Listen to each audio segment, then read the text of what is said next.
Rod, Debo at the turkey leg shindig at the end of the game said it best. We're going back to the crib on a dub. And that's how he ended. That's how he ended the whole shenanigans after the game, very poetically. And I guess we're sort of doing that as well. We're up here late after Thanksgiving. Hopefully, those of you in the U.S. had a fun evening, and those of you not in the U.S. had a good Thursday. How was your Thanksgiving, Rod? Man, it was great. My brother's down from Northern Nevada, so we went out and played a little golf this morning and came home and spent the whole day watching football. And then we ate about 2:00. That's about So us, yeah. too. And then and then it was just kind of like a food coma throughout the end of that Dallas game. Well, the Dallas game would put people into a coma. Washington is terrible. Yeah, and then we watched the Niners do their thing. So yeah, it was a great Thanksgiving. How about yours? It was good. A lot of people. We decided to figure out how to get out of watching that Dallas game because it was pretty boring. We watched a little bit of USC hoop because I guess they have a top prospect on USC, and then we watched. There was a game the other night in the in-season tournament between Indiana and Atlanta, and the final score was like in the 150s.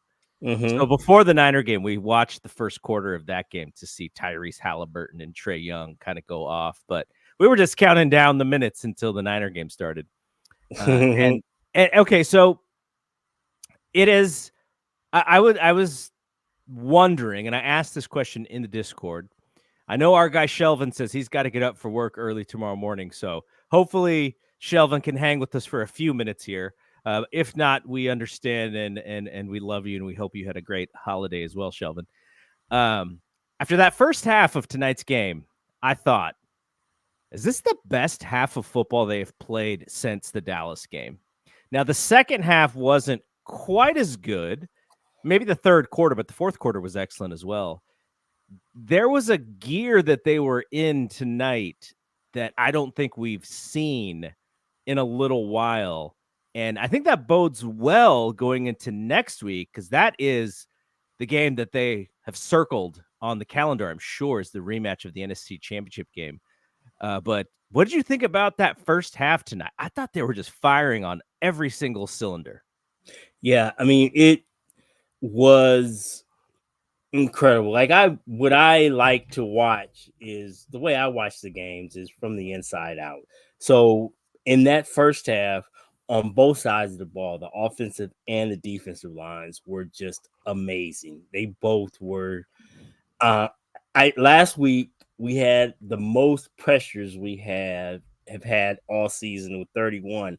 I can't imagine that we don't end up topping it this week. It was because that first, I don't know, because the second half wasn't maybe as impactful. Gino was able to kind of get some stuff done in the second half, but that first half we were just smothering, and it was really, like you said, it was a domination. And we easily could have been up 2 more scores. As Kyle mentioned, I don't know if it was coming off the field or going back on the field in the second half. He was like, the fact that we didn't turn a couple of those turnovers into points was something that was that he had a problem with. But other than that, it was a real clean first half. I am so excited about next week. It's going to be awesome. But we still got this game to talk about before we talk about that.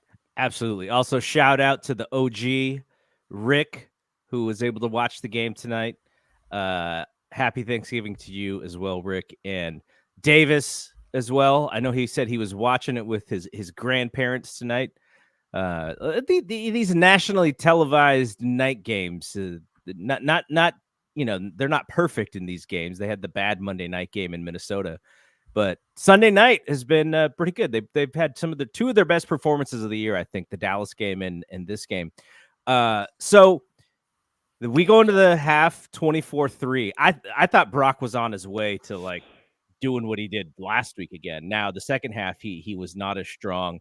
He had a pick, which was a poor throw to CMC, backed up near their own end zone, which turned into a pick six. And so he did not have the cleanest of second halves. He did make some big throws down at the end there. But even if Brock was the Brock of last week, he is not the story of this game. The story of this game is exactly what you said, is the defensive line. Now, I want to give you some numbers here. We don't have pressures in the ESPN box. I'm sure we'll find that information out a little bit later.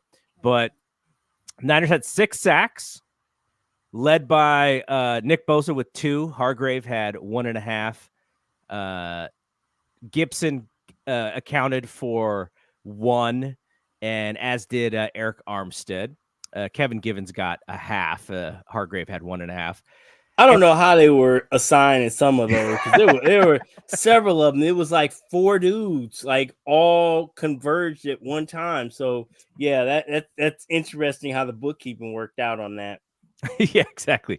And so tackles for loss, they had 5 tackles for loss. Nick Bosa had 2 of those. Now you go to quarterback hits. They had 12 quarterback hits. Nick Bosa had 5 of the 12. Eric Armstead had 2. Hargrave had 2. And I thought throughout all of that, Geno Smith did the best he possibly could to try and keep them alive, but he just did not have a chance.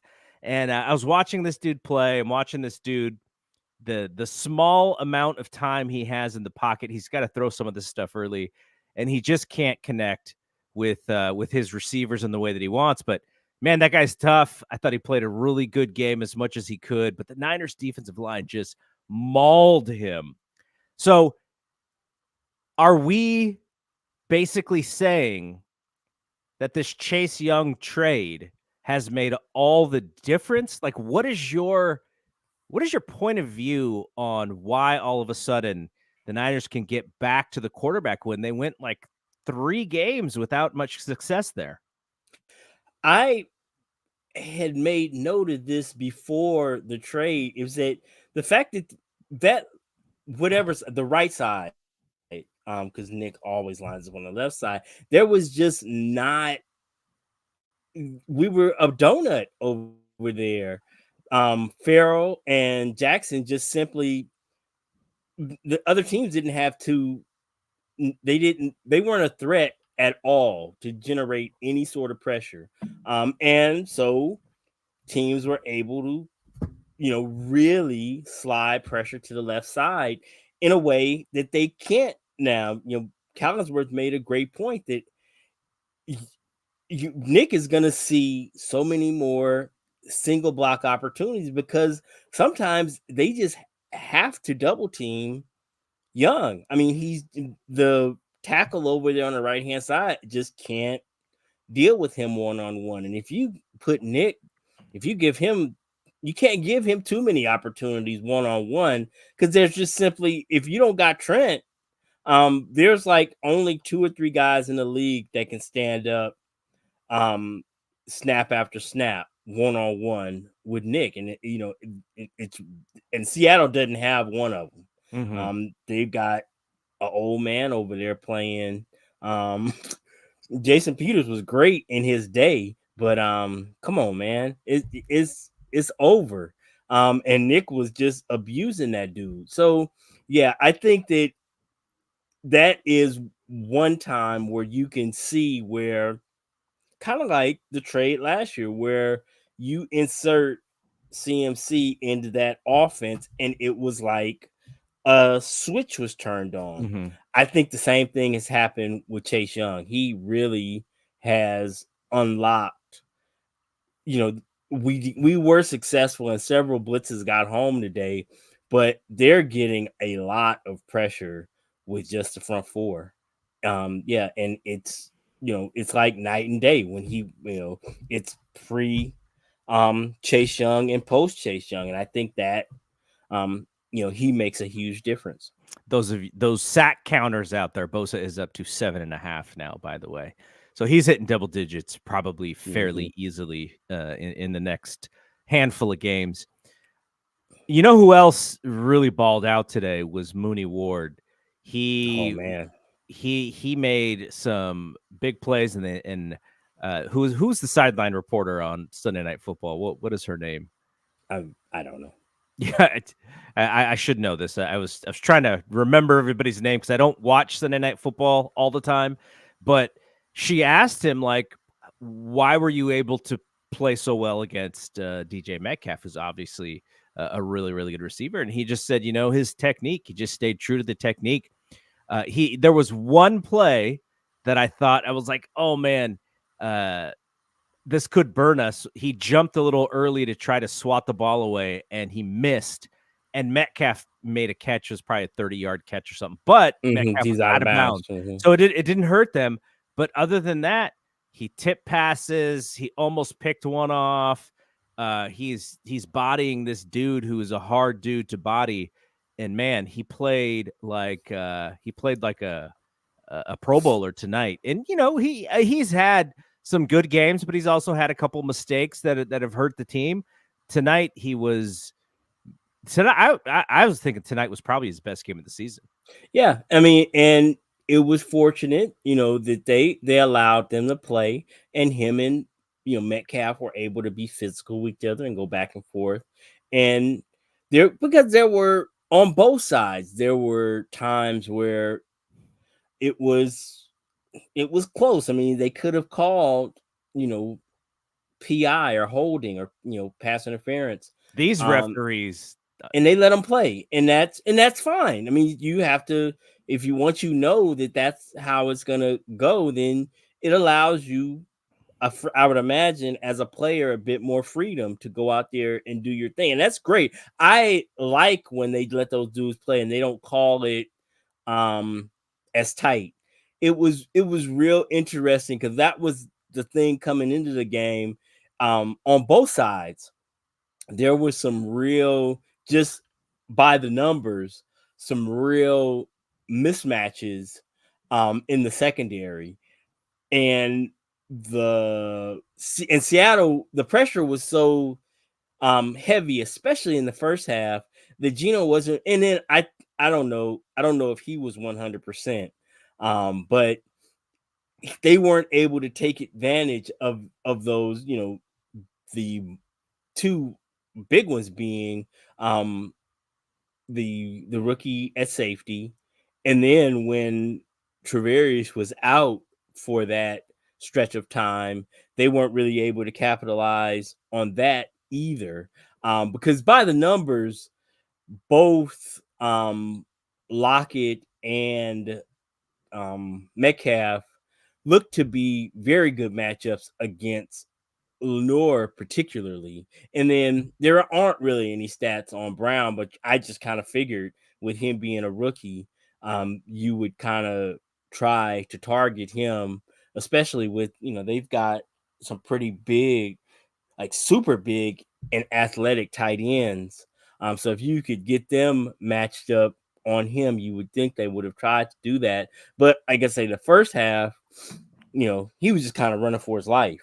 And then in the second half, he got off some pretty nice passes, but it was just, it was actually just kind of too little, too late at that yeah. point, especially after the turnover, after the pick six.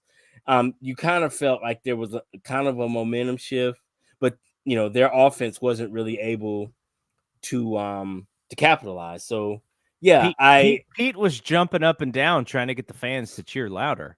I don't know if you yeah, heard that one.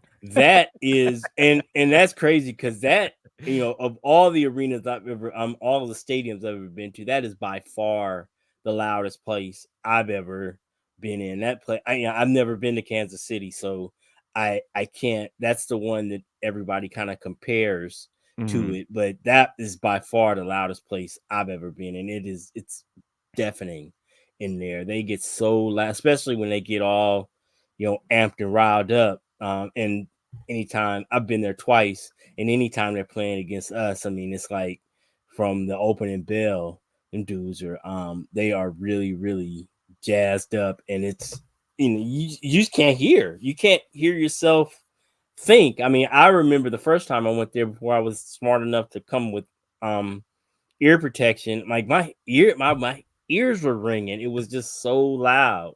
But yeah, that was I think we did a really good job of taking the crowd out of it in the first half. I did see lots of Niner fans there too. The two times I've been there, we represented, we were all throughout the, I normally go, when I go like the Wednesday or Thursday before, and all around Pikes, the marketplace and all around the city, it was nothing but red jerseys. And but that is the case just about any road game I've ever gone to. We are always there in force, and it's so cool. And you get, I often say, you get like there's a feeling you get dealing with Niner fans online that is, kind of toxic. But I know that, one, I'm real well aware that the internet is not a real place. And I've just had so many really, really good encounters with Niner fans all over the country that I just know that that's not real. Like the pictures from Mexico City are now like funneling in to my to my memories from last year. From And last I mean, year. it's from last year, and it's just a bunch of them are just random ass pictures on the streets of Mexico City with other Niner fans that would just come up and just be like, let's take a selfie. And it was just like all love. And that has been my experience with Niner fans. Anytime I've gone there, I've never had a bad experience where they're like shit talking the coach, or you know, even like Alex or whoever was like the punching bag of the team, like when we were bad. I never had the experience where it was any kind of anything but encouraging. If we sucked, it was like, let's fire them up. Let's hope we do better. And if we're good, obviously you know how that goes. But yeah, it's just like the toxicity that you kind of deal with. And I like to engage because I just I'm kind of like a troll and anarchist in that way when I deal with people online. But yeah, it's really fun. And if I suggest any time, if you can ever go, Levi is its own thing, and that's cool. But when you like travel and it's like you're like the enemy in our enemy grounds, it's like really cool to deal with 49er fans in that setting. Yeah, no, absolutely. By the way, Rick let me know that Melissa Stark is the sideline reporter. So thanks, Rick, for the note there. All right, so as we look towards the box score here, a couple of other things stand out. If we go back to the offense, Christian McCaffrey, 6 yards a carry and 2 touchdowns, and he was close to breaking a couple of these. Really was. Elijah Mitchell, a little bit of a bounce back. We'd been talking about how Mhm. he looks slow. He was at 5.6 yards a carry, trying to end this game here. On the receiving side, Debo, 7 for 79. Really one of the first times, I think, all year that he out-received or was out-targeted more than Ayuk, especially on the big play. Ayuk did come back late to kind of get the touchdown to put the game away. And he was 2 for 50. But Debo had 7 catches for almost 80 yards. The ball was spread out a lot more today than it was last week. The great Charlie Werner had a catch for 9 yards. Mhm. Juwan Jennings had a third down catch that was probably a 4-yard gain and a couple yards short of the first down that he turned into a 7-yard gain and a first down. And Kittle was a 3 for 19 as well. Even Ray got in there late. So spread the ball out a lot more. Offense was a lot more balanced, the run and the pass. And then that plays into I wanted to find the time of possession, because last week it was pretty Mm-hmm. even, but this week 35-30 for the Niners, 24-30 for the Seahawks. And that's when you really know that the Niners played their brand of football, which is they just dominate the clock and the time of possession. So offensively, what did you think of the game plan and overall how they played? It didn't play out the way that I thought it was, which goes to show how, numbers only take you so far. Past results aren't an indicator of future, whatever, however they say in financial terms. But because I thought this would be a big game for IU just based on the matchups. And like you say, Debo like doubled him in targets. And again, we talked about on last week's show, of the 25 targets last week, all 24 of them were between Samuels, Ayuk, McCaffrey, and Kittle. Whereas this week, 9 people got targets, which is, I haven't done any kind of analysis to see, but I would think that is, more preferable to, kind of spread the wealth and not just have them concentrated like that.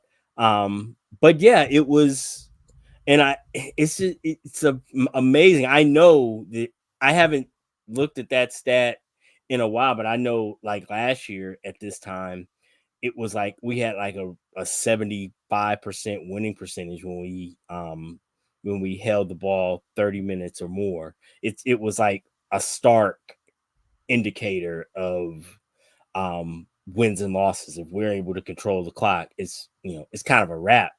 So yeah, it's good to see us get back to playing that way. Because I think that's just kind of where we want to be. But saying that, we still had 30 pass attempts, which is a lot. I mean, that's a lot of plays, but that's 64 plays is a lot. 31 attempts and 31 rushes. So it was balanced, but yeah, it wasn't Brock's best game, but I'll take that. I mean, that one that one pass got away from him. And then shit happens when when the ball is tipped up in the air. I mean, that over the middle like that, that's a recipe for disaster. It wasn't it I don't it was not a good pass. So I don't want to be like a Brock apologist, but I mean, shit happens. I mean, Yeah. it's just I just get the feeling every time if you say something, I don't think that's even negative. I think it's real. It was a bad pass. But it seems like, it's not an indictment of him as a player. Shit, if you throw the ball 30 times, one of them is bound to be not your best. So, and that's what that was. So, but he bounced back, and I mean, it was a workmanlike performance. It's not, it's every week is not going to be 151, Perfect 158, quarterback 30. rating. It's just not. Yeah. It's not going to be that. So it was a workmanlike performance. We scored 30 points again. He played fine, and that's really all we. Anything else, and I know that the faithful are all caught up in he's leading the league in all of these statistical categories. Man, this dude's job is to just keep the bus on the road. And if he does that, you know what's going to make this worse, though? And I don't even mean it worse. I mean the 49ers fans' hopes of who he becomes. If the Eagles lose, if the Niners can beat Philadelphia next week and Brock plays well, he's going to bump up in the MVP race. Like he's actually nudging. I think he's in the top 10 or something for odds for MVP. I don't know what book, but I had heard that his odds were getting better. That is, if he can come in and beat, they can go into Philly and win that game and he plays well, then he's kind of the fun bet for MVP possibly, because then the Niners, they're inching themselves back into the top of the NFC territory. So that is not that I don't hope that it happens. Of course, I hope that it happens. But if there is MVP talk for Brock Purdy, then that changes things. I think even more. And that's good for him, and I root that for him. But I was having this conversation just this week, and again, I get painted as this Brock hater, and I don't have anything bad to say about that dude. No more. As long as you guys aren't comparing him to Joe Montana, I'm cool. I'm always 100% every time going to push back against that. But beyond that, I am a Brock cheerleader. But I am one who believes, as far as that goes, the pros on that is that the MVP generally is a quarterback award. Mm-hmm. So the best quarterback on what possibly could end up being the best team in the NFC or the best team in the league would lend itself to Brock being the pick. But as a Niner fan, he's not even the MVP of this team. He's not even the MVP of this offense.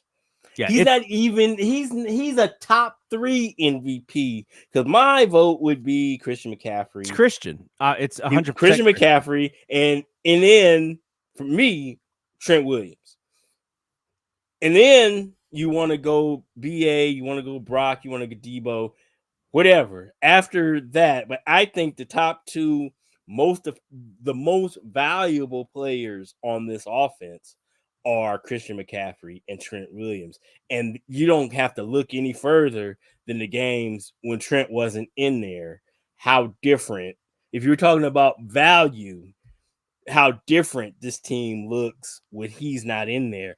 And you could play that same game with CMC. If you take him out of the mix, this is a whole different ball game. And I guess you could, to a lesser extent, make that argument for Brock Purdy. Although my pushback would be that, when we went on that run last year, Jimmy won a bunch of those games. And we saw we can get pretty damn far with a Jimmy Garoppolo level quarterback. So it's not like what this offense needs, especially as we are currently constructed with all of these weapons at the quarterback position, we don't need an MVP. We need a competent quarterback, somebody who is steady and confident, who can execute Kyle's vision. And Brock is that to an even greater extent than Jimmy. I think, he's definitely an upgrade. I think Kyle would agree with that. He's definitely an upgrade over Jimmy Garoppolo. But we got, I know that it's kind of fashionable to like shit on Jimmy Garoppolo at this point, but now I'm the one quoting you guys back your stat that we were 40 and blah blah blah when Jimmy Garoppolo started. So I mean, he did some good work here. So we saw what you could do with competent quarterback play. And that was what I always used to say when that was my comeback, when people would quote that Jimmy is 40 and blah blah blah, is the difference is, without him, it was Brian Hoyer, Beathard, and Mullen, which is the opposite of competent quarterback play. So Jimmy comes in and he's a competent quarterback, and that's what we need. I think Brock is a step above just competent. He is skilled. I mean, he's got, miss me with this. There was some drill that he did that he matched Lamar. Fuck out of here with that. But he is, he is mobile. He's confident. The articles this week talking about Kyle saying his arm is stronger than when he was drafted. Whatever. He is not afraid. I know that he is. That's a big difference between him and Jimmy. He is not afraid to chuck it downfield. And I mentioned this before. I was talking to an Iowa State fan, and they say Brock has a lot of YOLO in him, and it comes out sometimes. And that, I think that's a benefit to us, that as long as he's making good decisions, he's not scared. And Kyle schemes it up, gets dudes open, and Brock is not scared to go. There were so many times when Kittle was open down the seam, and Jimmy just seemed like he was allergic to even looking at those throws. Brock is not so affected. He will go get it. And I think he definitely, we can win a Super Bowl with, as we're currently constructed. I have some doubts about, there was talk on the Facebooks this week about Brock and 4 for 200. I think it'll be fun to watch. I don't know what that looks like, but I think as we're currently constructed, he is the man for the job, and he can win us a couple of championships with this roster. So, and I hope he does. So. I want to, since we're on the Brock thing, I think there's one statistic that actually becomes two statistics that mean a whole lot when it comes to why he's doing well. So 70%, that is his completion rating. Dak is right there. Dak is right behind him. And, nowadays, quarterback completion percentage is inflated because of how much passing and just the overall evolution of the passing game is. So you have Brock at 70.2, Dak at 70, Tua at 69.7, Josh Allen 69.6, Lamar 69.5, Cousins, Wilson, Jalen, Trevor Lawrence, Jared Goff, Daniel Jones, Pat Mahomes, all at 67% or higher. So that is just today's NFL with offense. Yeah, and I was going to say, dudes like Joe Montana will tell you that completions are discounted, and that the pass, and it is statistically proven. That's just not old guy talk. Completion percentage has never been higher in the league as a whole. And I think that when you talk about the context of these players, like you talk about Brock and Dak being at 70%, context matters.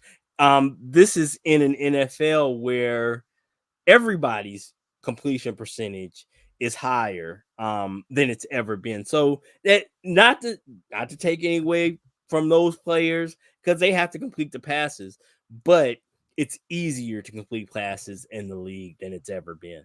Okay, now here's where the total package of Kyle calling plays, of the explosiveness of their offense, of how good their running game is, builds into the overall package. So Brock can compete. He's completing at the highest level in the NFL right now. But you add on the completion, I think it is the completion, the yards per attempt. You add the yards per attempt, and he is a full yard ahead of number 2. Oh, actually 0.9, almost a full yard. Who is Tua? Tua's at 8.5. Brock is at 9.4. Pat Mahomes is at 7. So that has a lot to do with the people that you are going to. Pat Mahomes is just doesn't have any receivers right now. He's got Kelsey. Yeah. And then I mean, if half of those passes that were dropped were caught, I'm sure his average would be a lot higher. Yeah, and so he leads the league in drops by a lot. You have the explosiveness, you have the players around him, you have the play calling. So this kind of plays into what you are saying, which is Brock has to run the offense the way that Kyle wants.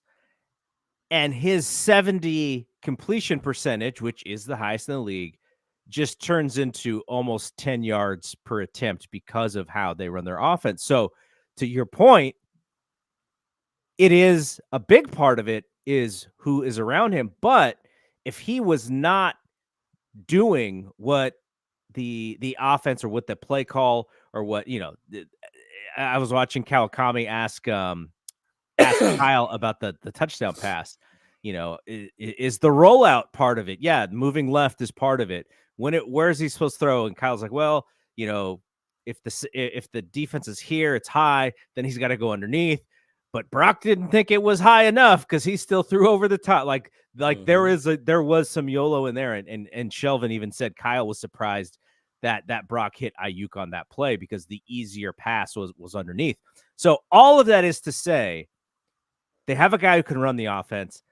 They have so many explosive players, and they have the right guy calling the plays, and that bodes well into having these type of season that they are having, because you kind of look at those two numbers and it's like, wow, those two numbers equal so much more for the Niners than they do for someone like the Chiefs. And, Pat Mahomes is the best quarterback in the NFL. I don't care what anybody says, but you see the numbers for him because he doesn't have a Tyreek Hill to throw to anymore. His numbers are going to be down. So he's going to just have to do more than Brock in order to pull these games out. So I wanted to make that point because I do think it is about the Niners' explosiveness in their offense and Kyle, but it is also Brock is doing his job, and he's doing his job better than most of these other quarterbacks are doing their job. Absolutely.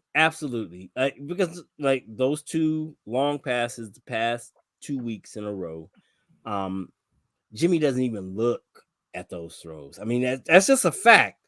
Those type of routes were open, but he just, and again, like Kyle said, I mean, he was surprised that Brock went there because there was another much more viable option open. So in a case like that, our former quarterback wasn't wrong for taking the other option. I mean, that is a perfectly sound decision. But if you've got George out there, wide ass open, it's the worst that could happen. That guy, where he put that ball, there was no way that it was going to be a turnover. That's the thing. That's the only thing you worry about, is when you take those deep shots, you don't want to do it in such a way where it can go back the other way for 7. And he's made those throws. I mean, again, I'm not gonna, pretend that he's perfect and he's never made a bad choice. And he's thrown them out there, and guys have, knocked him down and could have jumped him and taken him back the other way. But that wasn't the case with either of those two deep balls. They were opportunities, and he saw it and he took it. And that is a welcome addition to this offense.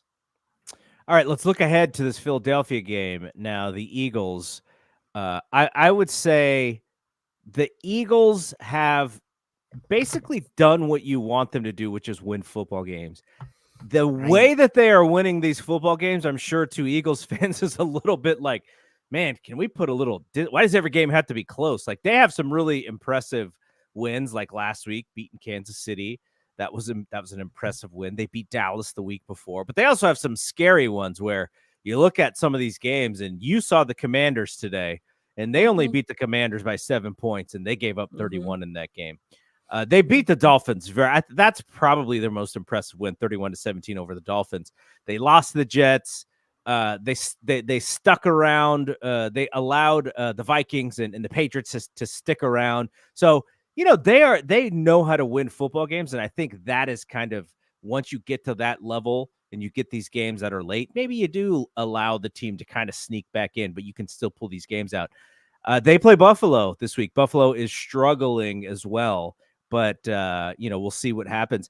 I feel like if the Niners are on all cylinders and the Eagles are on all cylinders, the Eagles just being at home and whatever that gives today, they may have the edge. I think if the Niners are on all cylinders and Philly is struggling a little bit, then they may be able to go into Philadelphia and eke one out just by the mere fact that Philadelphia lets these teams stay in, and the Niners are explosive enough offensively. The worries for me are just the RPO. I don't feel like the Niners ever play well against that offense, and that offense is designed to hesitate their pass rush, and that is my fear. Last year we talked about this when we went into the championship game, and I was just like, man, this RPO just gives me nightmares, and they didn't do anything against it in that championship game. Now that game got out of hand, because of the Pretty injuries and quick. such. But that is my I want to see them have an answer to this offense before I fully believe that they could get through Philly to win the Super Bowl. It's funny that you used the analogy on hitting on all cylinders, because my uncle had a 72 Nova. And when I watch the Eagles, he would often, like really often, have to turn the distributor to get it to do whatever I know nothing about cars, but I know he did that all the time. And they just look to me like they need a tune-up. I mean, it's just like they're not hitting on all cylinders. Yeah. I've watched a lot of Eagles football, and it's like you say, they do. I mean, that's great that they're doing just enough to win, but they played well last week against his Chiefs, but their winning really the Chiefs lost that game, in my opinion. I mean, they dropped that game, because even after all of that, if Valdez-Scantling catches that ball in the end zone, they lose that game. I mean, so it was, and that is to me like the story of their season. Yeah. Again, I take nothing away from them, because the fact that they still have one loss, even if they're not playing at their best, speaks well of a certain level of resilience. And I've said before that I wasn't really worried about the Eagles until this 4-game stretch. If they come out of this 4-game stretch, the one that we're in now, the Chiefs, the Buffalo, us, and then whoever that fourth game is a kind of a tough game, as I remember. I don't know if it's the Cowboys, but whoever I would say after this 4-game stretch, I'm not worried about them unless they come out of this 4-game stretch with 1 or 2 losses. Then they're a problem at that point, unless we beat them. But even still, if they go 3-1 and the only losses to us, we're still a game behind. Now we have tiebreakers and whatnot, but this is a hard stretch for them.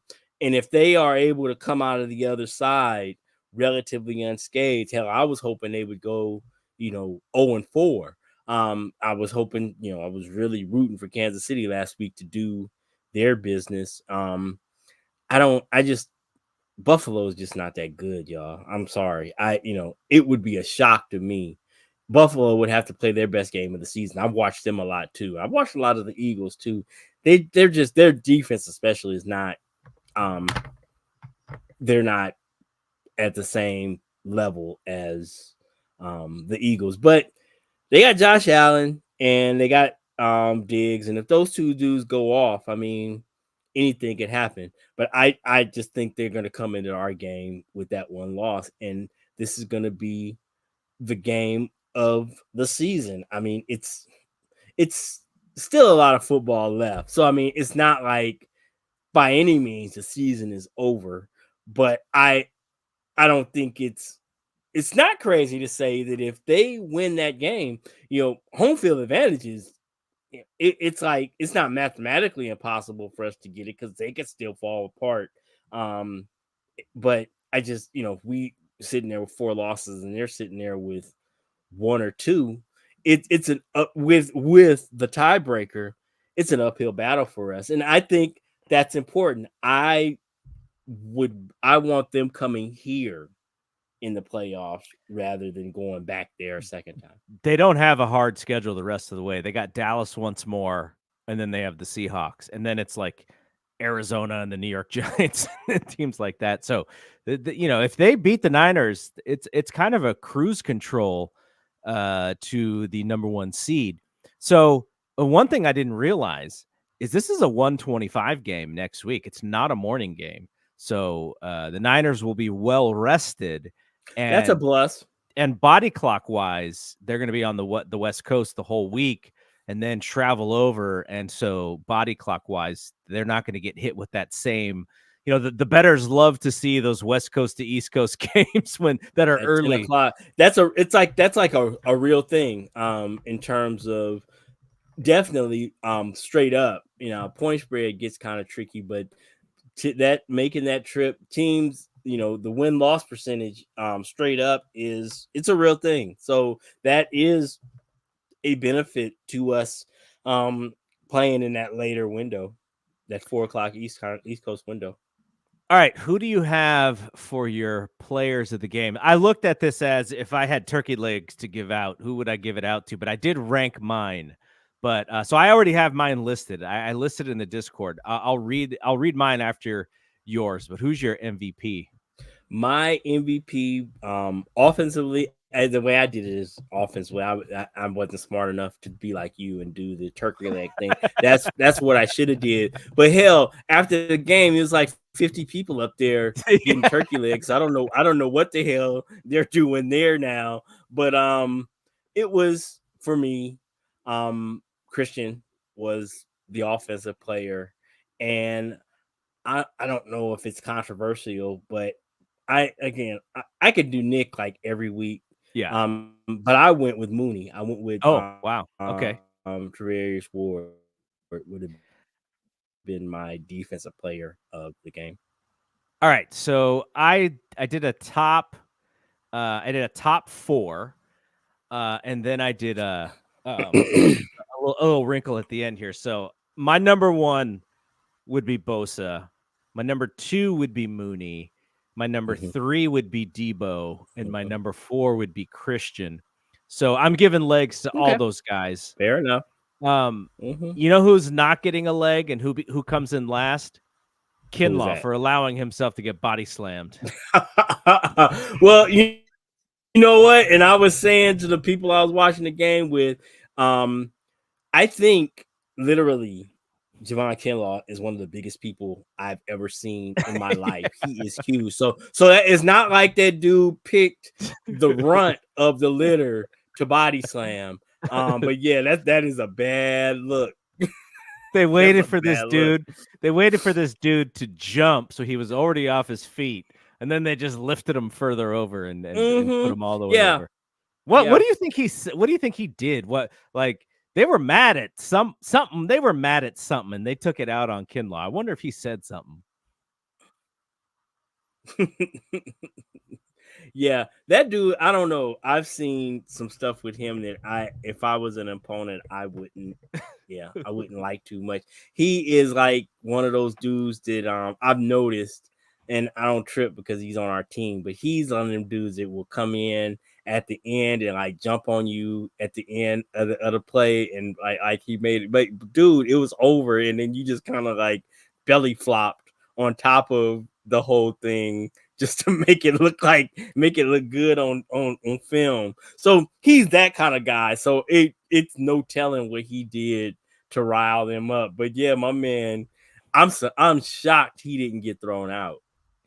Maybe they were Grant Cohn fans, and they were like, "I'm gonna get you back for getting mad at Grant Cohn." Exactly. Exactly. Or maybe Grant paid him. It's like Bounty Gate. Grant knows those guys. Grant sending was that spending that Sports Illustrated money. All right, so next week's a big game. You know, it's a little later, so we're gonna wrap this up a little early. Thank you for all of you who were hanging out with us after the game. I think we're all kind of a little fired up. So Sunday night football, your team plays good. You're kind of pumped. But next week's the big one. So we'll be back next week at in the early evening after the 125 game is over, talking 49ers and Eagles. And also, I haven't done a Warriors podcast this week because Brian moved, so he's just getting settled, and he hasn't been able to watch all of the games. So I may do kind of a solo podcast only show on Friday night. So after the Warriors play Wemby, it's San Antonio, and the Warriors get to see Wemby. So I'll do a short death lineup, audio only on the podcast feed, and then Brad and I will be back on Monday, hopefully with some news of the Giants doing something. Like, let's at least pretend. Can we create some rumors for the Giants to do something? Because man, But all I right. have to say, before we go, I have to say, I listened to Zach Lowe on Low Post. If you guys are basketball fans, check that out. My man he's like my hero. He did half there was a problem with one of his guests, and so he did half pod just by himself. Yeah. And then you and yours, I'm gonna tell you, I've been trying to do it, and there is a definite skill to, it's easy for me talking to you and doing in this format, but like just turning the microphone on and talking, there is a definite skill to that. So props to you and Zach It is a and little. everybody. It's definitely more difficult. You kind of have to have like all of these. It's almost like you know how Jay-Z would say that he doesn't write down any lyrics. And Mm-hmm. as he's driving, he's got like all of these bars like in order in his head and he's just memorizing them. You kind of have to do that when you do the solo podcast. Like, you have to have like your ideas and maybe you write some points down that you want to make sure that you hit, but you kind of have this conversation in your head before you turn the recorder and the microphone on. And sometimes when that microphone goes on, you forget all of those points and you're kind of like screwed. But yeah, that is really what it is. I really do have to think through stuff because I cannot rely on you. I cannot rely on Brad or Brian to, speak about something. And so it is a little bit more tough on that end. But Shelvin was joking about Scott Foster throwing out CP3 again. Shelvin is a Suns fan, so he was pretty happy last night. While I was so sad watching the Warriors just get boat raced in Phoenix. It's interesting just to wrap up that the previous thought. Is it even, now I'm really keen and aware of it, but like even dudes like Foxworth and Bomani Jones, who I listen to a lot, when they do their solo shows on Monday, they've got a producer there that they're bouncing off of. So that's like cheating. It's not like they're there by themselves with either their thoughts or their notes and they're just going. So yeah, that is, like I say, I give you guys props who can do that. Just turn on the mic and go. That shit is not easy. Well, in my radio days when I was working at KMBR, and I actually had Larry Krueger, I did an interview with Larry Krueger in this feed several months back. But what he would do, and he was a young host back then. He was probably in his like mid-20s, and he said he used to come to us, and I was like just an intern. Maybe I might have been like an assistant producer or something back then, but he would come to us and go, "Okay, here's my thought. What do you think about this?" And then we would give him feedback so that he kind of knew, okay, yeah, I didn't think about that or whatever. And I always thought it was weird. I was like, why are you asking us? But what he was using us as a sounding board. Now that might be something as well, utilizing social media to go, hey, what about this? And then kind of knowing, yeah, this is a response to that. This is something I didn't think about. Sometimes in the Discord, I'll ask questions and just not necessarily because I want answers. I just want the feedback. I want to see what people are thinking. Am I thinking about this the wrong way, or are we kind of aligned? So that's kind of how I do it. But I agree with you. I much prefer the 2-person pod because I do like bouncing stuff off of people and having just a natural conversation. And we kind of get lost in it, but to have Rick and to have Shelvin and to have Davis and Robert Ramos and guys like that just always in the chat kind of throwing stuff out, it does help because I'm like, oh yeah, I forgot about this. And then, it's brought up and then I'll bring it up maybe even later. So shout out to those folks too. I have recorded something every week for the past 4 weeks and have just been terrified to send it to you because I just think it stinks. But this week I've got a pretty good format, especially for like the build up to, because I do 2. I do like a recap, and then I do like a pregame. Yeah, and I got some pretty good ideas. I just they just, I don't know, they don't come out. It's like I'm doing right now. It's just like I can't get them out. And it's just like it's so awkward, just kind of talking to myself. So it's hard. Like the hardest thing for some people is to hear their own voice in their headphones. That is a hard thing. it is brutal. But I say all that to say, if there's ever going to be a week I'm going to get it done, it's going to be this week, because I just think this is going to be a fascinating matchup, and I'm going to have a ton of time to kind of break it down and try to maybe get something that might be usable. So be on the lookout. And I'm also, my therapist talks about setting up accountabilities. So that's what I'm kind of doing here, is I'm kind of putting it out there on wax that this is something I'm gonna do, and it gives me added motivation to actually follow through, because I said it here that I might do it, and people will be maybe looking for it. So yeah, it'll be interesting. I am so excited about this matchup coming up. All right, yeah. So I have missed on this the last 2 weeks just because these last 2 weeks have been crazy, but I've been trying to do a preview in the BSPN feed, the podcast feed. So we don't put that here because it's a little bit harder to produce video. So we put this in the audio only feed. So if you are not a subscriber to the BSPN audio feed, Rod and I will try and have a preview pod before we get to Sunday's game. So be on the lookout for that. Just search BSPN or Bay Area Sports Podcasting Network, and you'll find the feed. All right. Thanks to Rod. Thanks to all the folks who were hanging out in the chat. Thanks to everyone who's listening to this, who's watching this. For Rod, I'm Double G. We will see you when we see you. Peace out.